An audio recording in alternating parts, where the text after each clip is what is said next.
Après des mois de soupçons, de critiques et de controverses avant même le coup d'envoi de la Coupe du Monde FIFA 2026, beaucoup pensaient que le plus difficile était derrière les organisateurs. Mais contre toute attente, d'autres surprises allaient secouer la compétition elle-même.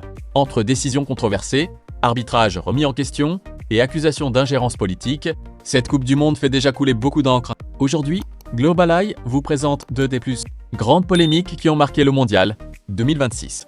Première polémique, l'affaire Folarin Balogun.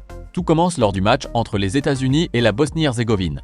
L'attaquant américain Folarin Balogun est expulsé après une faute sanctionnée d'un carton rouge. Selon le règlement de la FIFA, cette expulsion entraîne automatiquement une suspension pour le match suivant. Pourtant, quelques jours plus tard, coup de théâtre. Donald Trump intervient personnellement en contactant le président de la FIFA, Gianni Infantino, afin de demander un réexamen de la sanction. Peu après, la FIFA annonce que la suspension de Balogun est levée, estimant que son code disciplinaire permet, dans certaines circonstances, de suspendre l'exécution d'une sanction. Cette décision provoque une véritable onde de choc. Des fédérations, des observateurs et de nombreux supporters dénoncent un dangereux précédent. Beaucoup s'interrogent, la politique a-t-elle influencé une décision sportive? D'autres estiment que la FIFA a simplement appliqué son règlement.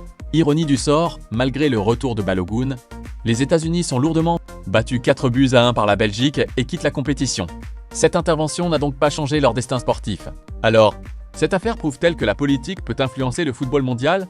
Ou la FIFA a-t-elle simplement appliqué son règlement de manière exceptionnelle?